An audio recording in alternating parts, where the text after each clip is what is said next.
अर्जुन उवाच। स्थितप्रज्ञस्य का भाषा समाधिस्थस्य केशव। स्थितधि किम प्रभाषेत किमासीत व्रजेत किम। पदच्छेद। अर्जुनः अर्जुन ने उवाच कहा।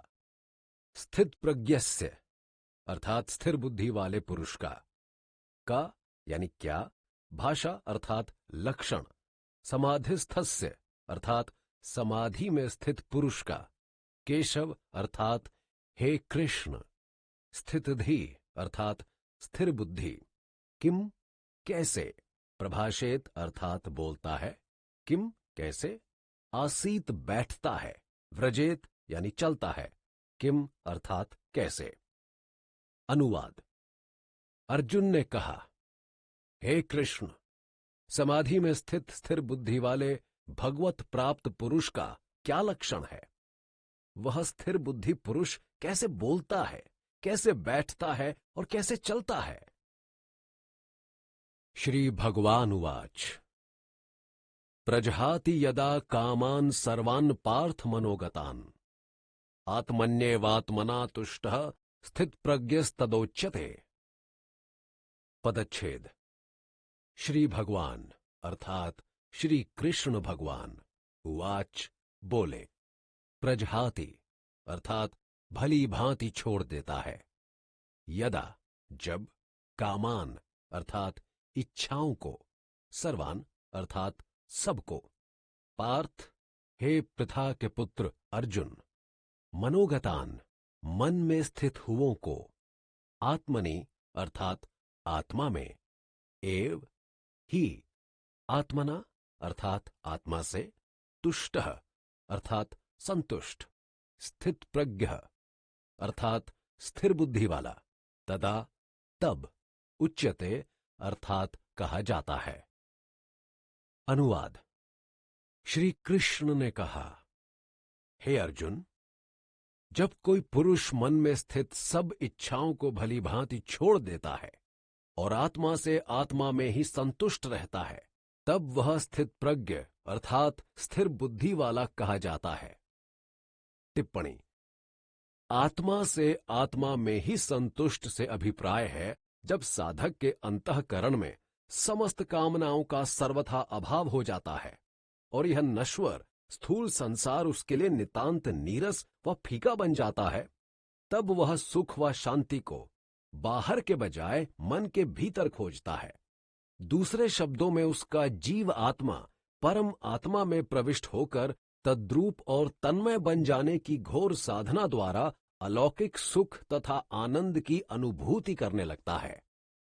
उसे लगता है कि जितना अधिक अभिन्न भाव से वह परमात्मा में रमण व विहार करता जाता है, उतना ही अधिक वह संतुष्ट और तृप्त होता जाता है। सो जब साधक के आत्मा को बाह्य संसार के स्थान पर परमात्मा ही में संतोष व आनंद मिलने लगे, तब समझ लो कि वह स्थित प्रज्ञ बन गया है। पूर्व श्लोक में अर्जुन ने स्थित प्रज्ञ के विषय में 4 बातें पूछी थीं। पहली, उसका क्या लक्षण है। दूसरी, वह कैसे बोलता है। तीसरी, वह कैसे बैठता है। चौथी, वह कैसे चलता है। इस श्लोक में भगवान ने उसके पहले प्रश्न का संक्षेप में उत्तर दे दिया है। अब अगले 2 श्लोकों में वे उसके दूसरे प्रश्न का उत्तर देते हैं। दुखेष्वनुद्विग्न मनः सुखेषु विगत स्प्रियः वीतराग भय क्रोध स्थित धीर मुनिरुच्यते। पदच्छेद। दुखेषु अर्थात दुखों में, अनुद्विग्न मनः अर्थात जिसका मन क्षुब्ध ना होता हो, सुखेषु अर्थात सुखों में, विगत स्प्रिय अर्थात लालसा रहित, वीतराग भय क्रोध यानी आसक्ति, लगाव, डर तथा क्रोध से शून्य, स्थित धीर अर्थात स्थिर बुद्धि, मुनि मननशील ध्यानी, उच्यते अर्थात कहा जाता है। अनुवाद। दुखों में जिसका मन क्षुब्ध ना होता हो, सुखों में जिसकी लालसा ना हो अर्थात जो सुख ऐश्वर्य के पीछे दौड़ता ना हो, तथा जो आसक्ति, लगाव, डर तथा क्रोध से शून्य हो अर्थात इनसे प्रभावित ना होता हो, ऐसा ध्यानशील मनुष्य स्थिर बुद्धि, स्थित प्रज्ञ कहलाता है। यह सर्वत्रान्भिस्ने हस्तत्त प्राप्य शुभाशुभम नाभिनंति न द्वेष्टि तस्य प्रज्ञा प्रतिष्ठिता। पदच्छेद। यह अर्थात जो पुरुष सर्वत्र अर्थात सब जगह सब वस्तुओं के प्रति अनभिस्नेह अर्थात राग रहित, तत्त अर्थात उसको, प्राप्य अर्थात प्राप्त करके, शुभाशुभम अर्थात अच्छी तथा बुरी वस्तुओं को, न अर्थात नहीं, अभिनंदति अर्थात प्रसन्न होता है, न यानी नहीं, द्वेष्टि द्वेष करता है, अप्रसन्न होता है, तस्य उसकी, प्रज्ञा अर्थात बुद्धि, प्रतिष्ठिता अर्थात स्थिर है। अनुवाद। जो पुरुष सब वस्तुओं के प्रति राग रहित है तथा सभी अच्छी वस्तुओं के प्राप्त होने पर प्रसन्न नहीं होता और सभी बुरी वस्तुओं के मिलने पर अप्रसन्न नहीं होता, उसकी बुद्धि स्थिर है। टिप्पणी।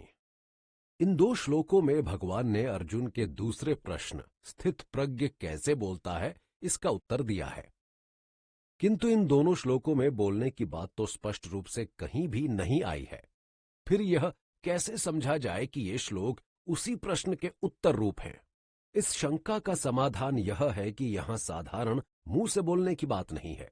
केवल वाणी की बात हो तब तो कोई भी दंभी या पाखंडी मनुष्य रटकर अच्छे से अच्छा भाषण झाड़ सकता है। यहां तो यथार्थ में मन के भावों की प्रधानता है। इन दो श्लोकों में बतलाए हुए मानसिक भावों के अनुसार इन भावों से उद्भूत जो वाणी होती है उसी से भगवान का तात्पर्य है। इसीलिए इनमें वाणी की स्पष्ट बात न कहकर मानसिक भावों की बात कही गई है। अब अगले श्लोक में कृष्ण जी अर्जुन के तीसरे प्रश्न स्थित प्रज्ञ कैसे बैठता है इसका उत्तर देते हुए कहते हैं कि उसकी इंद्रियों का सर्वथा उसके वश में हो जाना और आसक्ति से रहित होकर अपने अपने विषयों से उपरत हो जाना ही स्थित प्रज्ञ पुरुष का बैठना है। यदा सहर्ते चायम कूर्मो अंगानीव सर्वशः इंद्रियाणि इंद्रियार्थेभ्यस्तस्य प्रज्ञा प्रतिष्ठिता। पदच्छेद। यदा अर्थात जब, सहर्ते यानी समेट लेता है, च अर्थात और, अयम अर्थात यह पुरुष, कूर्मः अर्थात कछुआ, अंगानी यानी अवयवों को, इव की भांति, सर्वशः अर्थात सब ओर से, इंद्रियाणि इंद्रियों को, इंद्रियार्थेभ्य इंद्रियों के विषयों से, तस्य अर्थात उसकी, प्रज्ञा यानी बुद्धि, प्रतिष्ठिता अर्थात स्थिर होती है। अनुवाद।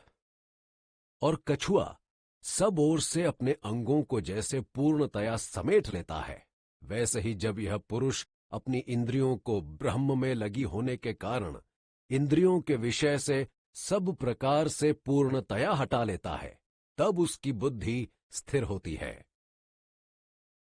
विषया विनिवर्तन्ते निराहारस्य देहिनः रसवर्जम रसोप्यस्य परम दृष्ट्वा निवर्तते। पदच्छेद। विषया अर्थात विषय भोग्य पदार्थ, विनिवर्तन्ते अर्थात निवृत्त हो जाते हैं, निराहारस्य अर्थात विषयों को ना ग्रहण करने वाले के, देहिनः अर्थात पुरुष के, रसवर्जम राग आसक्ति को छोड़कर, रसः अर्थात राग आसक्ति, अपि भी, अस्य इस पुरुष का, परम परमात्मा को, दृष्टवा अर्थात देखकर साक्षात्कार करके, निवर्तते अर्थात निवृत्त हो जाता है। अनुवाद। इंद्रियों के द्वारा विषयों को ग्रहण न करने वाले पुरुष के केवल विषय तो निवृत्त हो जाते हैं, परंतु उनमें रहने वाली आसक्ति निवृत्त नहीं हो पाती। स्थित प्रज्ञ पुरुष की तो आसक्ति भी परमात्मा का साक्षात्कार करके निवृत्त हो जाती है। टिप्पणी। ऊपर स्थित प्रज्ञ के इंद्रिय संयम की बात कही गई है। अन्य प्रकार से किए जाने वाले इंद्रिय संयम की अपेक्षा इस विशिष्ट इंद्रिय संयमन की विलक्षणता को इस श्लोक में दर्शाया गया है। अस्थिरमति मनुष्य के एकनिष्ठ न होने के कारण उसके मन में नाना विषयों के प्रति आसक्ति, अनुरक्ति सदा बनी रहती है। अतः यदि कभी वह जैसे तैसे थोड़े बहुत समय के लिए इंद्रियों के द्वार बंद करके उनके विषयों को निवृत्त कर भी देता है, तो भी मन में आसक्ति का नित्य वास होने के कारण वह विषयों का सदा चिंतन करता रहता है। इस प्रकार उसकी आसक्ति पूर्ववत ही बनी रहती है। इसके विपरीत एक स्थित प्रज्ञ के ब्रह्मनिष्ठ होने के कारण उसके मन में तो सदा परमात्मा ही का साक्षात्कार होता रहता है। अतः उसमें किसी सांसारिक विषय के अनुराग के घुसने तक के लिए भी अवकाश कहाँ है। इसलिए एक स्थिरमति जब इंद्रिय संयम करता है तो विषयों के साथ साथ उनकी आसक्ति भी मन मंदिर के द्वार बंद पाती है।